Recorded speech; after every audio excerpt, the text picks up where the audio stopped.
तू लगावेलू जब लिपस्टिक हिलेला सारा डिस्ट्रिक्ट जिला टॉप लागेलू जिला टॉप लागेलू कमरिया आहा कमरिया आहा कमरिया कोरे लो पालो लॉलीपॉप लागेलू।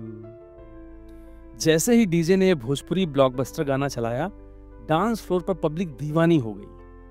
उन दिनों ये गाना उत्तर भारत में इतना फेमस हो गया था कि इसके बिना तो जैसे कोई पार्टी पूरी ही नहीं होती थी। शराब पिए हुए लड़के इस गाने पर कुछ ज्यादा ही कमर मटकाते थे, खास करके तब जब वो कमरिया वाली लाइन आती थी। वे तीनों जो अब तक शांत एक कोने में खड़े हुए थे भी खुद को रोक न सके और डांस फ्लोर पर जाकर थिरकने लगे। डांस फ्लोर की हालत मुंबई लोकल की तरह हो गई थी।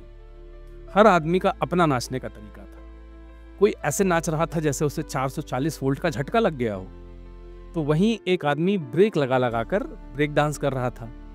हर तरफ से चू चू की आवाज कर रहा डांस फ्लोर दया की भीख मांगता हुआ सा मालूम पड़ता था, लेकिन भीड़ किसी भी तरह सुनने को तैयार नहीं थी।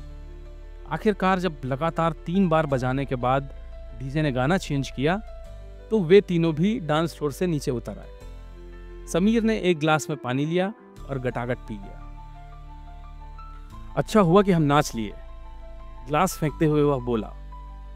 इसमें अच्छा क्या हुआ, हम तो इस गाने पर नाचते ही हैं, जावेद बोला। उन तीनों की सांस चढ़ी हुई थी। अच्छा ये हुआ कि अब हम अपने पेटों में और भी ज्यादा खाना ठूंस सकते हैं, समीर बोला। हाँ बिल्कुल, और इसीलिए तो हम यहां पर हैं, तीसरा दोस्त गौतम बोला।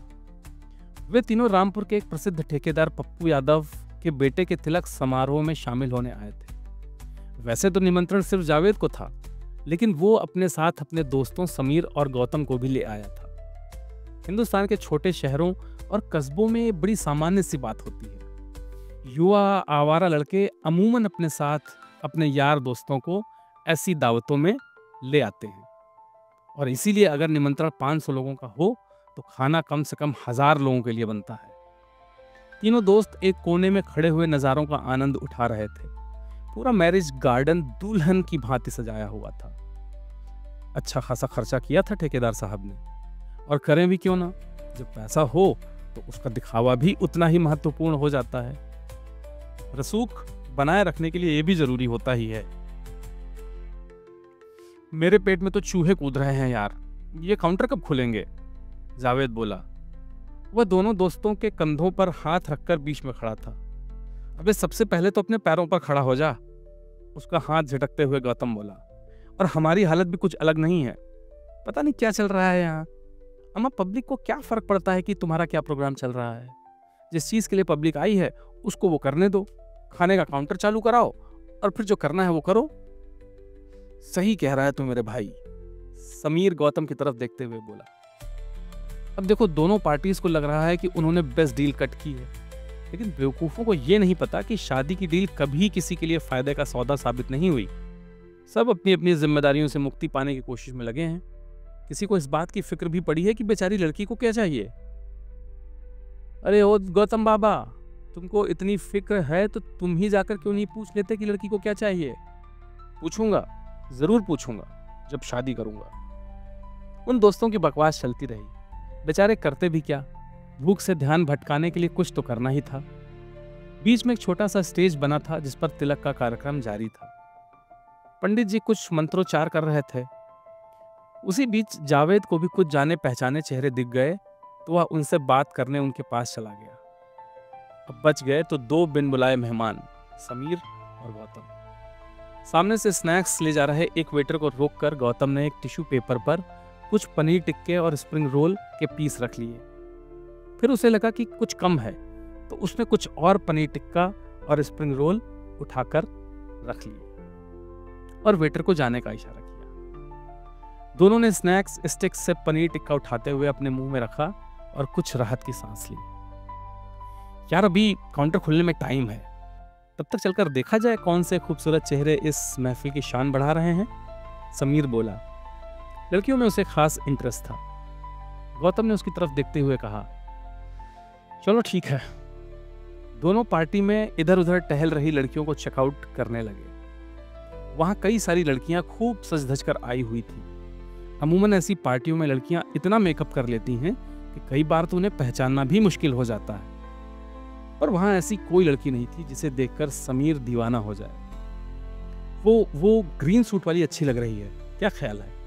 गौतम बोला। ठीक ही है, पर मेरे टाइप की नहीं है, समीर ने जवाब दिया। ओ हीरो, मुझे पता है तुम्हारा टाइप। यहाँ ऐश्वर्या नहीं मिल जाएगी तुमको। मुझे मेरी ऐश्वर्या दिख रही है, समीर कुछ लड़कियों के झुंड की तरफ देखते हुए बोला। उनके बीच में वाकई में एक बेहद खूबसूरत लड़की खड़ी थी। सबसे ज्यादा अगर कोई चीज आकर्षित कर रही थी तो वो थी उसके बाल। वे इतने सिल्की थे कि वो जरा सा भी हंस रही थी तो वे हिल रहे थे। उसे देखकर समीर का दिल मचल गया। उसे ठीक से देखने के लिए वो अपनी दाईं तरफ थोड़ा सा खिसका। 5 फुट 5 इंच की लड़की 5 फुट 9 इंच मेरे लिए बिल्कुल परफेक्ट रहेगी, समीर मन ही मन बुदबुदाया। ब्लैक चूड़ीदार सूट के साथ उसने मैरून रंग का दुपट्टा लिया हुआ था। समीर उसके ख्यालों में खोया हुआ ही था कि गौतम बोला, अब इसको कहेंगे जबरदस्त।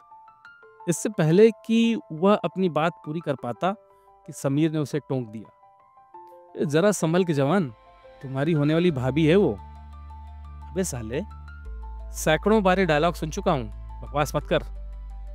बकवास नहीं कर रहा हूं, सीरियस हूं इस बार।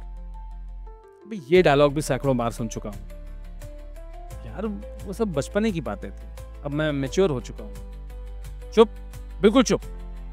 रामपुर के शाहरुख, बकवास बंद कर और चुपचाप यहाँ से खाना खाकर निकलो, जिसके लिए हम लोग यहाँ आए हैं। अबे तू चुप कर, इससे पहले कि कोई और उसे पटा ले जाए मुझे कुछ करना पड़ेगा। रामपुर में छिछोरों की संख्या कुछ कम नहीं है। और ये कह कौन रहा है? एक और छिछोरा? गौतम कुटिलतापूर्ण तरीके से मुस्कुराते हुए बोला। उसे इग्नोर करते हुए समीर बोला, मैं जा रहा हूं उससे बात करने। अबे यहाँ हरामीपन मत कर, कुछ उल्टा सीधा हुआ तो मैं तुझे नहीं जानता। मुस्कुराते हुए समीर ने गौतम की ओर देखा और बोला, गौतम मेरे दोस्त, तूने ठीक से मेरा जादू देखा नहीं है। आज इस लड़की को बिना पटाए मैं यहाँ से जाऊंगा नहीं, और ये मेरा वादा है तुमसे।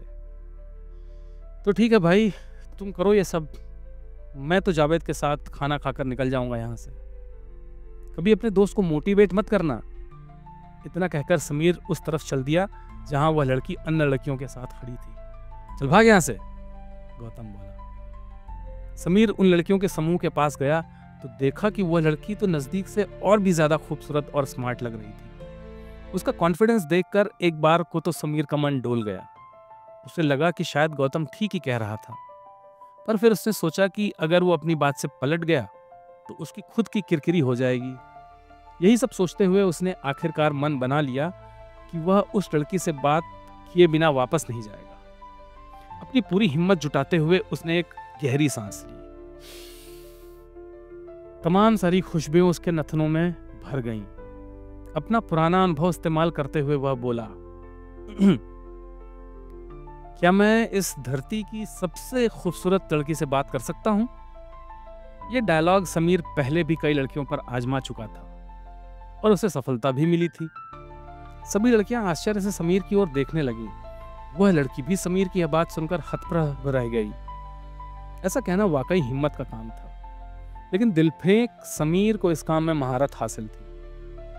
एक्सक्यूज मी, वह लड़की बोली, आप किससे ये कह रहे हैं? इस धरती की सबसे खूबसूरत लड़की से, समीर बोला। अच्छा, नॉट बैड। वह लड़की अपनी सहेलियों की तरफ देखकर हंसी। बाकी लड़कियां भी हंस पड़ी। उनकी हंसी को इग्नोर करते हुए समीर बोला, तो फिर क्या आप इस नाचीज के साथ कुछ वक्त बिताना पसंद करेंगी? देखिए, झूठी तारीफ के लिए झूठा शुक्रिया, लेकिन वक्त बिताने के लिए मेरे पास मेरी सहेलियां हैं।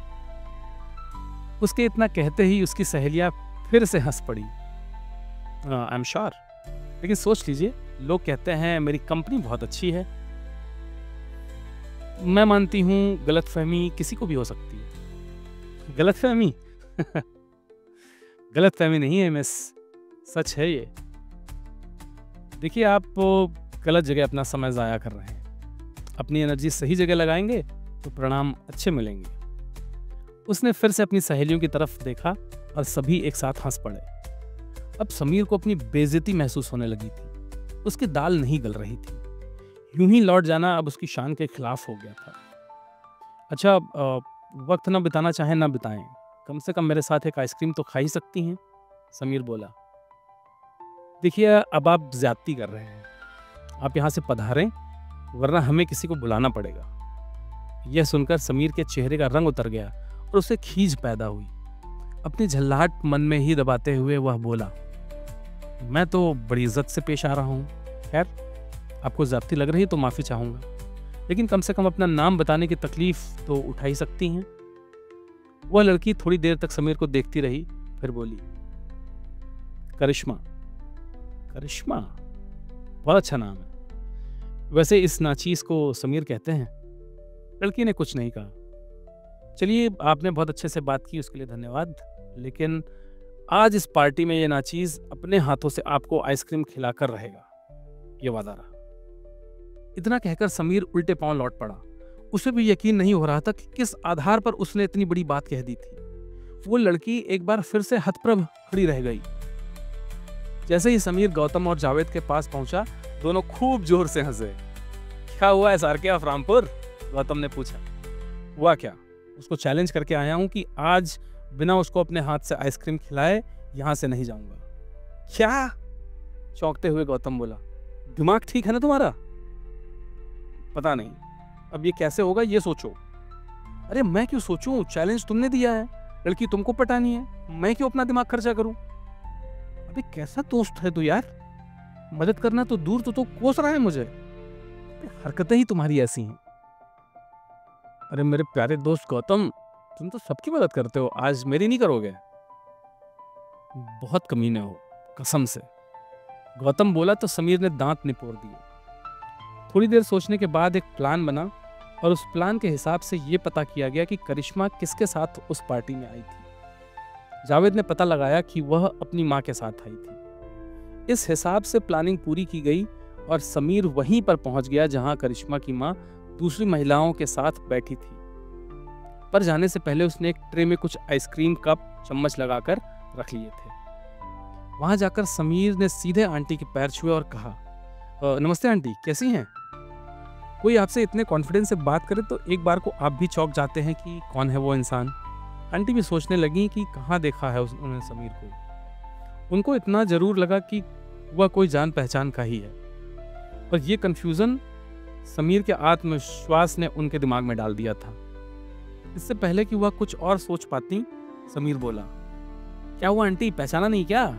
मैं समीर, जन्मदिन है आज मेरा, आशीर्वाद दीजिए। कहते हुए उसने आंटी के पैर छू लिए।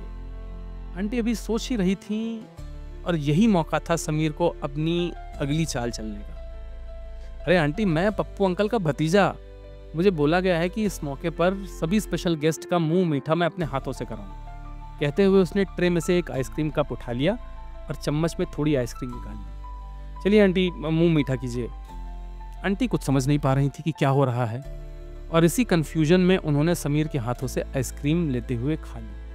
आंटी, और कौन कौन है आपके साथ? वो मेरी बेटी आई है। कहाँ है वो? समीर ने पूछा।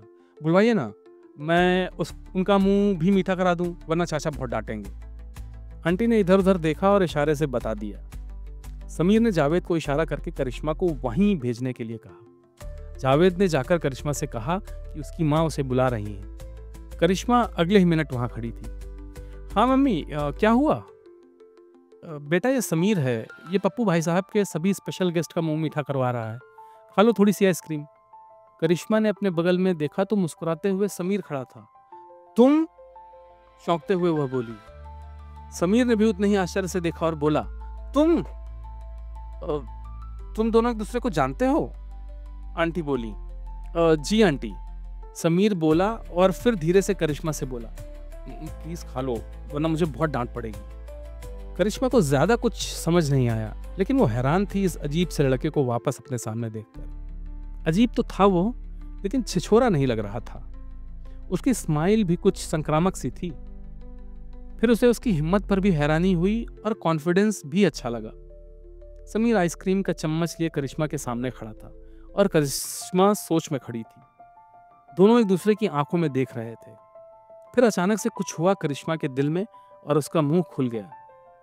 समीर ने बिना देर किए आइसक्रीम का चम्मच उसके होठों पर रख दिया। उसका दिल जोरों से धड़क रहा था। करिश्मा आइसक्रीम खाकर मुस्कुराई और पलटकर वापस अपनी सहेलियों के पास चली गई। वहीं समीर भी मुस्कुराते हुए और अपनी मुट्ठियां भींचते हुए अपने दोस्तों के पास चला गया। शायद एक कहानी की शुरुआत हो गई थी। साथ ही खाने के काउंटर भी खुल गए थे, जिस पर तीनों दोस्त टूट पड़े थे। तो दोस्तों, स्टोरी बॉक्स में ये थी आज की कहानी, जिसका शीर्षक है मिशन आइसक्रीम। पिछली कहानियों की तरह आप, मुझे पता है, आप इस कहानी को भी बहुत सारा प्यार देंगे और अपने दोस्तों के साथ, रिश्तेदारों के साथ इस कहानी को शेयर ज़रूर करेंगे। और अगर आपको मेरी कहानियाँ पसंद आ रही हैं तो आप इस चैनल को ज़रूर सब्सक्राइब कर लेंगे, ताकि हर शनिवार को ये जो एपिसोड हम करते हैं उसके बारे में आपको नोटिफिकेशन आ जाए। तो दोस्तों, इसी के साथ अपना बहुत ख्याल रखिए, अपने चाहने वालों का, अपने रिश्तेदारों का ख्याल रखिए, अपने घर वालों का ख्याल रखिए। नमस्कार।